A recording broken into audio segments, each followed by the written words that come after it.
Hi ಎಲ್ಲರಿಗೂ ನಮಸ್ಕಾರ. ನೀವು ನೋಡ್ತಾ ಇದ್ದಾರೆ ವಿಕೆ ಕನ್ನಡ ಕಲಬುರಗಿ ಚಾನಲ್. ಮತ್ತು 2024ರಲ್ಲಿ ಯಾರು ಯೂಟ್ಯೂಬ್ ಚಾನಲ್ ಹೊಸದಾಗಿ ಕ್ರಿಯೇಟ್ ಮಾಡ್ಕೋಬೇಕು ಅನ್ಕೊಂಡಿದ್ದಾರೆ ಸ್ಟೆಪ್ ಬೈ ಸ್ಟೆಪ್ ಹೇಳ್ತೀನಿ. ಮತ್ತು ನೀವು ಯಾರು ನಮ್ಮ ಚಾನಲ್ ಹೊಸದಾಗಿ ನೋಡ್ತಾ ಇದ್ದಾರೆ ನಮ್ಮ ಚಾನಲ್ ಸಬ್ಸ್ಕ್ರೈಬ್ ಮಾಡ್ಕೊಳ್ಳಿ ಮತ್ತು ಬೆಲ್ ಐಕನ್ ಬಟನ್ ಅನ್ನು ಲೈಕ್ ಮಾಡಿ.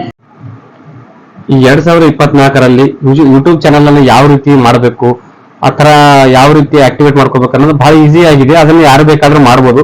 ಮೊದಲಿಗೆಯಾಗಿ ನಿಮ್ಮ ಹತ್ರ ಮೊಬೈಲ್ ಇದ್ದೇ ಇರುತ್ತೆ, ಅದರಲ್ಲಿ ಏನಾದ್ರು ಇಮೇಲ್ ಐಡಿ ಇದ್ದೇ ಇರುತ್ತೆ. ಅದೇ ಇಮೇಲ್ ಐಡಿ ಇಂದ ನೀವು ಹೊಸದಾಗಿನ ಯೂಟ್ಯೂಬ್ ಚಾನಲ್ ಅನ್ನ ಕ್ರಿಯೇಟ್ ಮಾಡಬಹುದು.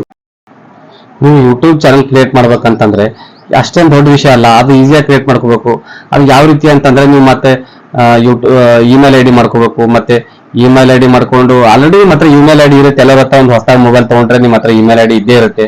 ಅದು ಬರೀ ಒಂದು 3 ಸ್ಟೆಪ್ ಬೈ ಸ್ಟೆಪ್ ಇದೆ, ಅದನ್ನ ಹೇಳ್ತೀನಿ. ಆ ರೀತಿ ನೀವು ಏನದ ಆಕ್ಟಿವೇಟ್ ಮಾಡ್ಕೊಳ್ಳಿ, ಮತ್ತೆ ನಿಮಗೆ ಯೂಟ್ಯೂಬ್ ಚಾನಲ್ ನ ಕ್ರಿಯೇಟ್ ಆಗುತ್ತೆ. ಇದರಿಂದ ನೀವು ಯಾವ ರೀತಿ ದುಡ್ಡನ್ನ ಸಂಪಾದನೆ ಮಾಡ್ಬೋದು, ಮತ್ತೆ ಯಾವ ರೀತಿ ನೀವು ಅರ್ನ್ ಮಾಡ್ಬೋದು ಅನ್ನೋದನ್ನ ಸ್ಟೆಪ್ ಬೈ ಸ್ಟೆಪ್ ಹೇಳ್ತೀನಿ. ಅದೇ ರೀತಿಯಾಗಿ ಸಿಸ್ಟಮಲ್ಲಿ ನಾವು ಆ್ಯಕ್ಟಿವೇಟ್ ಮಾಡಿಕೊಂಡ್ರೆ ಬಹಳ ಈಸಿ ಇರುತ್ತೆ.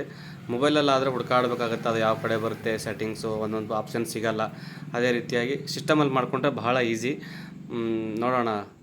ಆಮೇಲೆ ನೀವು ಗೂಗಲಲ್ಲಿ ಸರ್ಚ್ ಮಾಡಿಬಿಟ್ಟು youtube.com ಅಂತೇಳಿ ಸರ್ಚ್ ಮಾಡಿಕೊಟ್ರಿ ಈ ಥರ ಇಂಟರ್ಫೇಸ್ ಓಪನ್ ಆಗುತ್ತೆ. ಓಪನ್ ಆದಮೇಲೆ ಕಾರ್ನರಲ್ಲಿ ನಿಮಗೆ ಸೈನಪ್ ಅಂತೇಳಿ ಬರುತ್ತೆ. ಸೈನಪ್ಪಲ್ಲಿ ಕ್ಲಿಕ್ ಮಾಡ್ಕೊಳ್ಳಿ. ಸೈನಪ್ಪಲ್ಲಿ ಕ್ಲಿಕ್ ಆದಮೇಲೆ ನೀವು ಯಾವ ಇಮೇಲ್ ಐ ಡಿಯಿಂದ ಯೂಟ್ಯೂಬ್ ಚಾನಲ್ ಓಪನ್ ಮಾಡ್ಬೇಕಂತ ಅದು ಸೆಲೆಕ್ಟ್ ಮಾಡ್ಕೊಳ್ಳಿ. ಇದನ್ನು ಸುಮ್ಮನೆ ನಿಮಗೆ ತೋರಿಸ್ತಾ ಇದ್ದೀನಿ.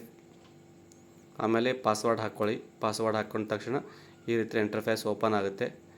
ಇದು ಓಪನ್ ಆದಮೇಲೆ ಇದಕ್ಕಿಂತ ಮುಂಚೆ ನೀವು ಏನು ಮಾಡಬೇಕು, ಫಸ್ಟು www.chrome ಹೋಗ್ಬಿಟ್ಟು YT ಸ್ಟುಡಿಯೋ ಅಂತೇಳಿ ಡೌನ್ಲೋಡ್ ಮಾಡ್ಕೋಬೇಕು. YT ಸ್ಟುಡಿಯೋ ಡೌನ್ಲೋಡ್ ಮಾಡ್ಕೊಂಡ್ಮೇಲೆ ಇಲ್ಲಿ ನಿಮಗೆ YT ಸ್ಟುಡಿಯೋದಲ್ಲಿ ಇಲ್ಲಿ ಆಪ್ಷನ್ ಬರುತ್ತೆ. ಇಲ್ಲಿ ಸಿಸ್ಟಮಲ್ಲಿ ಓಪನ್ ಮಾಡಿಕೊಂಡ್ರೆ YT ಸ್ಟುಡಿಯೋ ಅಂತೇಳಿ ಇಲ್ಲಿ ತೋರಿಸುತ್ತೆ.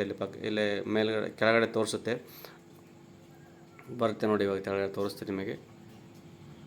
YT ಸ್ಟುಡಿಯೋ ಅಂತೇಳಿ ಬರುತ್ತೆ ನೋಡಿ ಇಲ್ಲಿ ಕೆಳಗಡೆ. ಇಲ್ಲಿ ಇದು ಬರುತ್ತೆ ನೋಡಿ. ಇಲ್ಲಿ YT ಸ್ಟುಡಿಯೋ ಅಂತೇಳಿ ಇಲ್ಲಿ ಓಪನ್ ಮಾಡಿಕೊಂಡ್ರೆ ನಿಮಗೆ ಸೆಟ್ಟಿಂಗ್ಸ್ ಎಲ್ಲ ಇಲ್ಲೇ ಓಪನ್ ಆಗುತ್ತೆ. ಈ ಥರ ಇಂಟರ್ಫೇಸ್ ಓಪನ್ ಆಗುತ್ತೆ. ಇಲ್ಲಿ ವೆಲ್ಕಮ್ ಟು ಯೂಟ್ಯೂಬ್ ಸ್ಟುಡಿಯೋ ಅಂತೇಳಿ ಬರುತ್ತೆ. ಇದರ ಮೇಲೆ ಕಂಟಿನ್ಯೂ ಕ್ಲಿಕ್ ಮಾಡ್ಕೊಳ್ಳಿ. ಕ್ಲಿಕ್ ಮಾಡಿದ್ಮೇಲೆ ಈ ಥರ ಇಂಟರ್ಫೇಸ್ ಓಪನ್ ಆಗುತ್ತೆ. ಆಮೇಲೆ ನೀವು ಇಲ್ಲಿ ಸೆಟ್ಟಿಂಗ್ಸ್ ಅಂತ ಆಪ್ಷನ್ ಬರುತ್ತೆ. ಸೆಟ್ಟಿಂಗಲ್ಲಿ ಕ್ಲಿಕ್ ಮಾಡ್ಕೊಳ್ಳಿ. ಇಲ್ಲಿ ನಿಮಗೆ USDT ಮತ್ತು US$ ಅಂತ ಇರುತ್ತೆ. ಇದು ನಮ್ಮ INRಗೆ ನಾವು ಇಟ್ಕೊಳ್ಬೇಕು. INR ಅಂತೇಳಿ ಇಲ್ಲಿ ಗೊತ್ತಾಗುತ್ತೆ. ಇಲ್ಲಿದೆ ನೋಡಿ, ಮೇಲ್ಗಡೆ ಸ್ವಲ್ಪ ಸರ್ಚ್ ಮಾಡಿಕೊಂಡ್ರೆ ಗೊತ್ತಾಗುತ್ತೆ INR ಅಂತೇಳಿ. ನಮ್ಮದು ಇಲ್ಲಿ ಇಂಡಿಯನ್ ರುಪೀಸ್ ಇರುತ್ತೆ. ಇಂಡಿಯನ್ ರುಪೀಸ್ ಸೆಟ್ ಮಾಡಿಕೊಂಡ್ರೆ ಓಕೆ. ಇಲ್ಲಿದೆ ನೋಡಿ, ಬರುತ್ತೆ ನೋಡಿ, ಇಲ್ಲಿದೆ ಇಂಡಿಯನ್ ರುಪೀಸ್ ಸೆಟ್ ಮಾಡಿಕೊಂಡೆ. ಆಮೇಲೆ ಇಲ್ಲಿ ಚಾನಲ್ ಮೇಲೆ ಕ್ಲಿಕ್ ಮಾಡಿಬಿಟ್ಟು ಬೇಸಿಕ್ ಇನ್ಫಾರ್ಮೇಷನ್ ಮೇಲೆ ಇಲ್ಲಿ ಸೆಲೆಕ್ಟೆಡ್ ಅಂತಂದರೆ ನೀವು ಯಾವ ಕಂಟ್ರಿಯಿಂದ ನೀವು ಯೂಟ್ಯೂಬ್ ಚಾನಲನ್ನು ನೀವು ಓಪನ್ ಮಾಡ್ತಾಯಿದ್ದಾರೆ, ಎಲ್ಲಿರೋದು ನೀವು ಅಂತೇಳಿ ನಾವಿಲ್ಲಿ ಸರ್ಚ್ ಮಾಡ್ಕೋಬೇಕು. ನಾವಿಲ್ಲಿ ಇಂಡಿಯನ್ ಅಂತೇಳಿ ನಮ್ಮದು ಇಲ್ಲಿ ಬರುತ್ತೆ. ಇಂಡಿಯನ್ ಸೆಲೆಕ್ಟ್ ಮಾಡ್ಕೋಬೇಕು. ಮತ್ತು ಇಲ್ಲಿ ಕೀವರ್ಡ್ಸ್ ಅಂತ ಬರುತ್ತೆ. ನೀವು ಯೂಟ್ಯೂಬ್ ಚಾನಲಲ್ಲಿ ನೀವು ಯಾರಾದರೂ ಸರ್ಚ್ ಮಾಡಬೇಕಾದ್ರೆ ಕೀವರ್ಡ್ ಏನು ಇಟ್ಕೊಳ್ಬೇಕು ಅಂತೇಳಿ ಇಲ್ಲಿ ನೀವು ಇಟ್ಕೊಳ್ಬೋದು. ಯಾವ ರೀತಿ ನಿಮ್ಮ ಚಾನಲ್ ID ಇರುತ್ತೆ @ ಅಂತೇಳಿ. ನಾನು ಇದೊಂದು ಶಾಂಪಲ್ ತೋರಿಸ್ತಾ ಇದ್ದೀನಿ. SHOBHA ಅಂತೇಳಿ ಇದನ್ನು ಟೈಪ್ ಮಾಡಿಕೊಂಡು ನಾನು ಕೀವರ್ಡ್ಸನ್ನು ಇಟ್ಕೊಳ್ತೀನಿ. ಅದೇ ರೀತಿಯಾಗಿ ಕೀವರ್ಡು SHOBHA ಅಂತೇಳಿ ನಾನು ಕೀವರ್ಡ್ಸನ್ನು ಇದರೆಲ್ಲ 2-3 ನಂಬರ್ ಆ್ಯಡ್ ಮಾಡ್ಕೋಬೋದು. ಮೊಬೈಲ್ ನಂಬರ್ ಅಲ್ಲಿ ನಿಮ್ಗೆ ಯಾವ್ದು ನಂಬರ್ ಇರುತ್ತೆ ಆ ನಂಬರ್ ಆ್ಯಡ್ ಮಾಡ್ಕೊ, ಒಂದು 3 ಡಿಜಿಟ್ ಅಥವಾ 2 ಡಿಜಿಟ್ ಆ್ಯಡ್ ಮಾಡ್ಕೋಬೇಕು. ಆ್ಯಡ್ ಮಾಡ್ಕೊಂಡ್ಮೇಲೆ ಇವು ಕೆಳಗಡೆ ಒಂದು ಸೇವ್ ಅಂತೇಳಿ ಆಪ್ಷನ್ ಒಂದು ಬರುತ್ತೆ, ಸೇವ್ ಮಾಡ್ಕೊಳ್ಬೇಕು. ಮತ್ತು ಸೆಟ್ಟಿಂಗಲ್ಲಿ ಹೋಗ್ಬಿಟ್ಟು ಸೆಟ್ಟಿಂಗ್ ಅಂತೇಳಿ ಓಪನ್ ಮಾಡಿಕೊಂಡು ಇಲ್ಲಿ 3ನೇ ಆಪ್ಷನ್ ಮೇಲೆ ಕ್ಲಿಕ್ ಮಾಡ್ಕೊಳ್ಬೇಕು. 3ನೇ ಆಪ್ಷನ್ ಮೇಲೆ ಕ್ಲಿಕ್ ಮಾಡಿಕೊಂಡ್ರೆ ಇಲ್ಲಿ ಟೈಟಲ್ ಅಂತೇಳಿ ಒಂದೇನಿದೆ, ಟೈಟಲ್ ಏನು ಹಾಕೋದೇನು ನೀಡಿಲ್ಲ. ಆಮೇಲೆ ಇಲ್ಲಿ ಅಡ್ವಾನ್ಸ್ಡ್ ಸೆಟ್ಟಿಂಗ್ ಅಂತೇಳಿ ಒಂದು ಬರುತ್ತೆ. ಆಮೇಲೆ ಕೆಳಗಡೆ ಇನ್ನೂ ಒಂದು ಸೆಟ್ಟಿಂಗ್ಸ್ ಇದೆ, ಇದು ಕೂಡ ಏನು ಬೇಕಾಗಲ್ಲ ನೋಡಿ, ಇದು ಒಂದಿದೆ. ಆಮೇಲೆ ಅಡ್ವಾನ್ಸ್ ಸೆಟ್ಟಿಂಗಲ್ಲಿ ಮಾಡಿಕೊಂಡು ಇಲ್ಲಿ ನೀವು ಯಾವ ಕಂಟ್ರಿಯಿಂದ ಲ್ಯಾಂಗ್ವೇಜಲ್ಲಿ ನೀವು ಯಾವ ಲ್ಯಾಂಗ್ವೇಜಲ್ಲಿ ಮಾಡ್ತಾಯಿದ್ದೀರಾ ಅಂತೇಳಿ ನೀವು ಟೈಪಿಂಗ್ ಲ್ಯಾಂಗ್ವೇಜ್ ಯಾವುದಿದೆ ಅಂತೇಳಿ ನೀವು ಸೆಲೆಕ್ಟ್ ಮಾಡ್ಕೊಳ್ಬೇಕು. ಇದರಲ್ಲಿ ಏನದು ನಿಮ್ಮದು ಇಂಗ್ಲೀಷ್ ಅಂತೇಳಿ ಬರುತ್ತೆ, ನಮ್ಮದು ಇಂಡಿಯನ್ ಇಂಗ್ಲೀಷ್ ಅಂತೇಳಿ. ಈ ಇಂಡಿಯನ್ ಇಂಗ್ಲೀಷನ್ನು ನಾವು ಸೆಲೆಕ್ಟ್ ಮಾಡ್ಕೊಳ್ಬೇಕು. ಇದು ಸೆಲೆಕ್ಟ್ ಮಾಡ್ಕೊಂಡ್ಮೇಲೆ ಇಲ್ಲಿ ನಾನು ಅಂತೇಳಿ ಒಂದು ಬರುತ್ತೆ. ನೀವು ಯೂಟ್ಯೂಬಲ್ಲಿ ಏನು ಮಾಡ್ತಾಯಿದ್ದೀರಾ, ಏನು ಡ್ಯಾನ್ಸ್ ಮಾಡ್ತೀರಾ, ಏನು ಪ್ರೋಗ್ರಾಮ್, ಯಾವ ರೀತಿ ಪ್ರೋಗ್ರಾಮ್ ಇದೆ ನಿಮ್ಮದು ಅಂಥೇಳಿ ಇದನ್ನು ಆ್ಯಡ್ ಮಾಡ್ಕೋಬೇಕು. ಆ್ಯಡ್ ಮಾಡ್ಕೊಂಡ್ಮೇಲೆ ನಾನಿಲ್ಲಿ ಎಂಟರ್ಟೈನ್ಮೆಂಟ್ ಅಂತೇಳಿ ಆ್ಯಡ್ ಮಾಡಿರ್ತೀನಿ. ಎಂಟರ್ಟೈನ್ಮೆಂಟ್ ಆ್ಯಡ್ ಮಾಡಿಕೊಂಡು ಇಲ್ಲಿ ನಾನು ಅಂತೇಳಿ ಒಂದಿದೆ, ನಾನೇನು ಕ್ಲಿಕ್ ಮಾಡೋದೇನು ಬೇಕಾಗಲ್ಲ, ಅದೇನೆಲ್ಲ ನೋಡೋಣ, ಅದನ್ನು ಒಂದು ಕ್ಲಿಕ್ ಮಾಡಿ ನೋಡೋಣ ಏನಿದೆ ಅಂತೇಳಿ. ಸೊ ಇದು ಎಲ್ಲ ಕೀವರ್ಡ್ಸ್ ಏನೇನೋ ಇದೆ, ಇದೇನು ಬೇಕಾಗಲ್ಲ, ಇದೇನು ನೀಡಿಲ್ಲ. ಸೊ ಓಕೆ, ಇದನ್ನು ಏನು ಮಾಡೋಣ, ಸೇವ್ ಅಂತೇಳಿ ಕೊಡೋಣ. ಸೇವ್ ಅಂತೇಳಿ ಕೊಟ್ಟ ಮೇಲೆ ನೋಡೋಣ ಏನು ಬರುತ್ತೆ.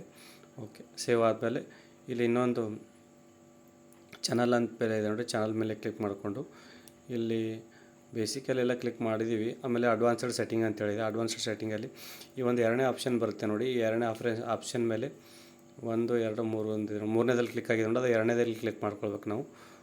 ಎರಡನೇ ಆಪ್ಷನ್ ಮೇಲೆ ಕ್ಲಿಕ್ ಮಾಡ್ಕೊಳ್ಳಿ. ಸ್ವಲ್ಪ ನೆಟ್ವರ್ಕ್ ಸ್ಲೋ ಇದೆ. ಎರಡನೇ ಆಪ್ಷನ್ ಮೇಲೆ ಕ್ಲಿಕ್ ಆಯಿತು. ಕ್ಲಿಕ್ ಆದಮೇಲೆ ಮತ್ತು ನೆಕ್ಸ್ಟ್ ಏನು ಮಾಡ್ಕೊಳ್ಬೇಕು, ಇಲ್ಲಿ ನೋಡೋಣ ಯಾವುದು ಏನೇನಿದೆ ಅಂತೇಳಿ ಮೊದಲೇ ಎತ್ತೋಣ. ಇದೇನು ಬೇಕಾಗಲ್ಲ. ಓಕೆ, ಇದೇನು ಬೇಕಾಗಲ್ಲ. ಓಕೆ, ಇದಷ್ಟೇ ಇರಲಿ. ಈ ಫ್ಯೂಚರ್ ಎಲಿಜಿಬಿಲಿಟಿ ಅಂತೇಳಿ ನೋಡೋಣ. ಈ ಫ್ಯೂಚರ್ ಎಲಿಜಿಬಿಲಿಟಿಯಲ್ಲಿ ಇದು ಫಸ್ಟಿಂದ ಒಂದು ಅನೇಬಲ್ ಇರುತ್ತೆ, ಅದು ಅನೇಬಲ್ ಆಗಿರುತ್ತೆ. ಅದನ್ನು ಬಿಟ್ಬಿಟ್ಟು ಎರಡನೇ ಆಪ್ಷನಲ್ಲಿ ಇದು ನಾವು ಇದನ್ನು ಓಪನ್ ಮಾಡಿಬಿಟ್ಟು ಇಲ್ಲಿ ನಮ್ಮ ಮೊಬೈಲ್ ವೆರಿಫಿಕೇಷನ್ ನಂಬರ್ ಕೊಡಬೇಕು. ಮೊಬೈಲಿಗೆ ಕೊಟ್ಟರೆ OTP ಬರುತ್ತೆ. ಆ OTP ಅದಕ್ಕೆ ಹಾಕ್ಕೊಂಡ್ರೆ ವೆರಿಫೈ ಆಗುತ್ತೆ. ಕ್ಲಿಕ್ ಮಾಡೋಣ. ಆಮೇಲೆ ಕ್ಲಿಕ್ ಮಾಡ್ಕೊಂಡು ನೀವು ಮೊಬೈಲಲ್ಲಿ ಮಾಡ್ಕೊಳ್ಳಿ. ನಾನು ಸುಮ್ಮನೆ ಸ್ಯಾಂಪಲ್ ತೋರಿಸ್ತಾ ಇದ್ದೀನಿ. ಆಮೇಲೆ ಮೂರನೇ ಆಪ್ಷನ್ಸಲ್ಲಿ ಇದು ಕ್ಲಿಕ್ ಮಾಡೋಣ. ಇದು ಕ್ಲಿಕ್ ಮಾಡಿದ್ಮೇಲೆ ಇದು ನಿಮಗೆ ಐಡೆಂಟಿಟಿ ವೆರಿಫಿಕೇಷನ್ ಅಂತ ಕೇಳುತ್ತೆ. ಇದು ನಿಮ್ಮಲ್ಲಿ ವೋಟರ್ ID ವೆರಿಫಿಕೇಷನ್ ಮತ್ತು ಇಲ್ಲಿ ಕೇಳುತ್ತೆ. ನಿಮಗೆ ಫಸ್ಟ್ ಒಂದೇ ಕ್ಲಿಕ್ ಮಾಡ್ಕೊಳ್ಳಿ. ಇದು ಕ್ಲಿಕ್ ಮಾಡಿದ್ಮೇಲೆ ನಿಮ್ಮ Gmail ID ಯಾವನ್ನು ಕೊಟ್ಟಿರ್ತಿರಲ್ಲ, ಆ Gmail IDಗೆ ಒಂದು OTP ಹೋಗುತ್ತೆ. ಆ OTP ಹಾಕಿಬಿಟ್ಟು ಆಮೇಲೆ ಅದನ್ನು ಯಾವ ರೀತಿ ಅದು ಒಂದು ಸಿಂಬಲ್ ತೋರಿಸುತ್ತೆ, ಫೇಸ್ ಕೆಳಗಡೆ ಮೇಲ್ಗಡೆ ಬಾಜು ಪಕ್ಕದಲ್ಲಿ ಯಾವ ರೀತಿ ಮಾಡು ಅಂತ ಹೇಳುತ್ತೆ. ಅದೇ ರೀತಿಯಾಗಿ ಆ್ಯಡ್ ಮಾಡಿದ್ರೆ ಅದು ಆ್ಯಡ್ ಆಗುತ್ತೆ. ಇಷ್ಟು ಸೇವ್ ಮಾಡಿದ್ರೆ ಸಾಕು. ಇದು